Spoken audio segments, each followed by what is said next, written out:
नमस्कार साथियों, मैं मनीष भारती संस्कृति प्लेटफॉर्म पर आप सभी का स्वागत करता हूं। साथियों, जैसा कि हम सभी जानते हैं कि देश की राजधानी दिल्ली लगातार वायु गुणवत्ता के मामले में पिछड़ती जा रही है और खास करके देखा जाता है ठंड के मौसम में और दिवाली के पश्चात वायु प्रदूषण दिल्ली का और भी बिगड़ता चला जाता है। अब इन सब चीज़ों को लेकर के दिल्ली सरकार लगातार प्रयास करती रहती है। अब इन्हीं बातों को देखते हुए 1 नवंबर एक ऐसा तय किया गया है जब यह बताएगा कि दिल्ली में कुछ गाड़ियों की अब एंट्री नहीं होगी। अब वो किस तरह के गाड़ी होंगे उसकी चर्चा हम यहाँ पर करेंगे और दिल्ली के आसपास जितने भी सीमावर्ती इलाके हैं सभी जगह पर 48 टीमें तैनात की गई है कि जो लोग भी इस तरह के गाड़ी से दिल्ली की सीमा में एंट्री करेंगे उन्हें वहीं पर रोक दिया जाएगा। तो अब यहाँ पर समझना ये आवश्यक हो जाएगा कि आखिर ये किस तरह के गाड़ी हो सकते हैं। आएंगे विस्तार से चर्चा करेंगे। उससे पहले आपके लिए एक सूचना है, संस्कृति आईएएस के द्वारा मंथ ऑफर दिया जा रहा है। 30 अक्टूबर तक ये वैलिड रहने वाला है। ऑप्शनल कोर्स की अगर बात करेंगे तो 2 कोर्स देखिए, ज्योग्राफी और हिस्ट्री, दोनों पर जो है मोर देन 60% का ऑफ आपको देखने को मिल रहा है। ये संपर्क सूत्र दिया गया है जिस पर कांटेक्ट करके आप अधिक जानकारी ले सकते हैं और फिर अपने जो भी दोनों में से आपको ऑप्शनल कोर्स लेना हो उसमें आप नामांकन करा सकते हैं। बस ध्यान देना है कि ये 30 अक्टूबर तक ही ये ऑफर आपके लिए वैलिड रहने वाला है, तो आपको थोड़ी सी तत्परता दिखानी होगी। अब देखिए यहाँ पर क्या खबर है कि 1 नवंबर से दिल्ली में इन गाड़ियों को नहीं मिलेगी एंट्री। बढ़ते प्रदूषण के बीच सरकार का ये बड़ा फैसला लिया गया है।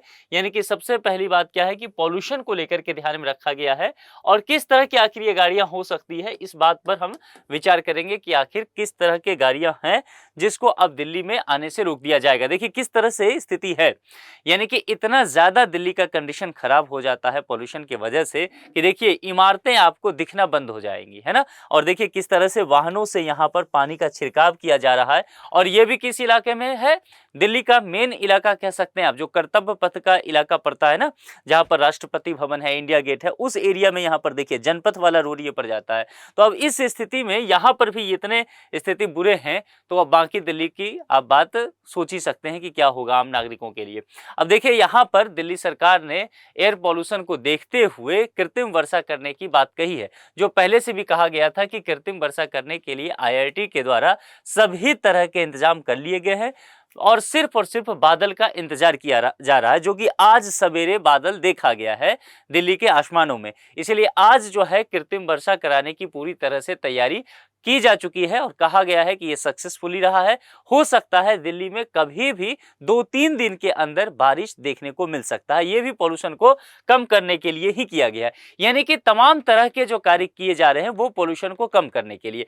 अब इन सब चीजों से भी पॉल्यूशन कम नहीं होता जा रहा है तो सरकार अन्य भी वैकल्पिक माध्यमों पर विचार कर रही है और इसी चीज को देखते हुए कहा गया है कि जो गैर BS6 श्रेणी के जितने भी गाड़ी होंगे, गैर दिल्ली पंजीकृत वाणिज्यिक माल वाहनों में शामिल हल्के वाणिज्यिक वाहन, मध्यम वाहन माल वाहन और भारी माल वाहन जो हैं 1 नवंबर से दिल्ली के अंदर प्रवेश नहीं कर पाएंगे। ठीक है, और ये चीज जो है वायु गुणवत्ता प्रबंधन आयोग के इस आदेश को सख्ती से लागू करने के लिए परिवहन विभाग लगातार तैयारी कर रहा है। परिवहन विभाग ने बाहर से ऐसे मालवाहक वाहनों को रोकने के लिए 48 टीम यहां पर तैनात की गई है जो दिल्ली के विभिन्न सीमाओं पर रहने बाद है।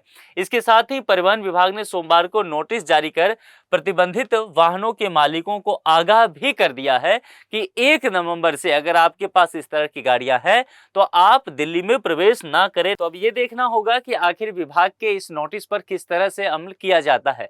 अब यहाँ पर देखिए परिवहन विभाग ने यह भी साफ किया है कि सभी जो BS6 वाणिज्यिक माल वाहन होंगे उनको 31 अक्टूबर 2026 तक की अवधि के लिए दिल्ली में प्रवेश की अनुमति है, प्रतिबंध नहीं है इन पर, मगर इसके बाद ये भी प्रतिबंधित हो जाएंगे।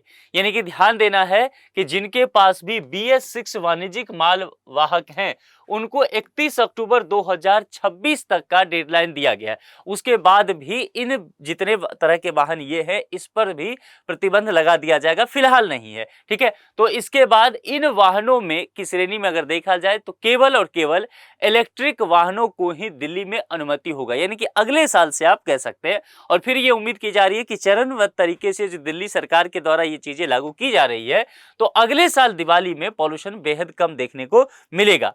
परिवहन विभाग ने यह भी साफ किया कि वाणिज्यिक माल वाहनों पर ग्रेप के विभिन्न चरणों के प्रतिबंध उस अवधि तक लागू रहेंगे जब तक कि विशेष चरण लागू किया जाता रहेगा। वहीं अगर दूसरी तरफ देखें, दिल्ली के जितने भी पड़ोसी राज्य हैं, अब चाहे दिल्ली देखेंगे, दिल्ली तो आप जानते हैं कि मैप पर एक डॉट सा दिखेगा, उसके अंतर्गत आप देखेंगे तो हरियाणा हो गया, चाहे राजस्थान हो गया, उत्तर प्रदेश का हिस्सा हो गया, ये सभी राज्य अगर आप देखें तो ये जितने भी राज्य हैं वो दिल्ली के सीमावर्ती राज्य हैं। और इन राज्यों से प्रत्येक दिन लोग कामकाज करने के लिए या माल वाहन जो गाड़ियां होती है, ये सब जो है दिल्ली के सीमा में एंट्री लेती हैं और इस वजह से पॉल्यूशन भी दिल्ली का बढ़ता है। तो यहाँ पर इन गाड़ियों पर परिवहन विभाग और यातायात पुलिस सभी 126 सीमा प्रवेश बिंदुओं पर स्वचालित नंबर प्लेट पहचान कैमरे भी लगाए जाने की बात कहा है और इस आदेश का पालन करते हुए कार्यान्वयन एजेंसी तिमाही अनुपालन रिपोर्ट भी प्रस्तुत करेगी।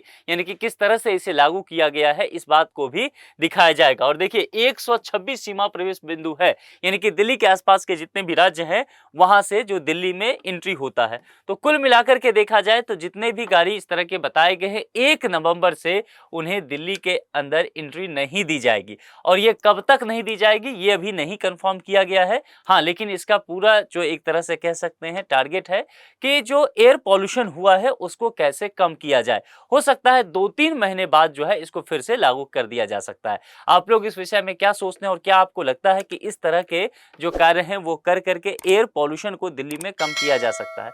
अपने विचार आप कमेंट बॉक्स में लिख करके जरूर बताएं। अभी के लिए इतना ही। जुड़ने के लिए आप सभी का बहुत बहुत शुक्रिया। Thank you so much.